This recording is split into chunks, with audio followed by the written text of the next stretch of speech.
Pour conclure sur la thématique des signaux faibles, juste une petite parabole qui va permettre de faire le lien entre signaux faibles et le corps.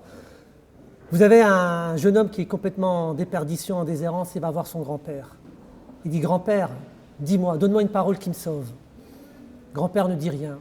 Le jeune dit « Grand-père, pourquoi tu ne dis rien ?» Et grand-père répond « Parce que tu n'es pas prêt à entendre. » Donc il faut savoir écouter. Le monde ne se comprend pas, le monde s'écoute. Pour écouter, on a évoqué cette logique des signaux faibles. Moi, je vais rester extrêmement basique. En tant que coureur, le corps parle. Et quand le corps parle, il exprime plein de signaux. Encore faut-il être à l'écoute du corps. Nous, marathoniens, quand on court, on met en œuvre les 5 sens. Premier sens, voir clair. C'est la ligne d'arrivée. La capacité à se préparer, à se projeter. Autrement dit, c'est la lucidité. On peut faire le parallèle avec un manager où on lui demande de voir clair. Lucidité. Deuxième temps, l'écoute, savoir écouter.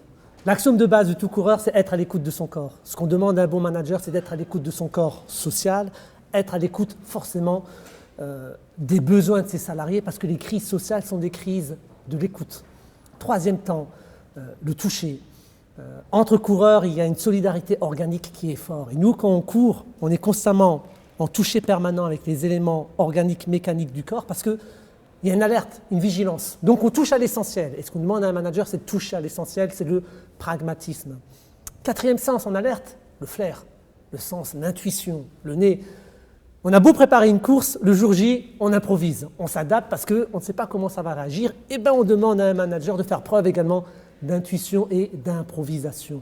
Et enfin, dernière thématique, le goût. Savourer les victoires. Quand on termine en tant que coureur, on est heureux.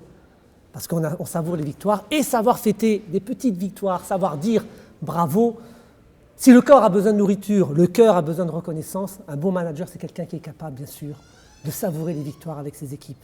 Donc si on veut terminer, la course à pied, on valorise le corps, le cœur et le mental, 3 notions fondamentales. Et bien dans l'entreprise, on retrouve la même chose. Le corps, c'est une question de discipline, le cœur, c'est la passion, et le mental, c'est la capacité à transmettre.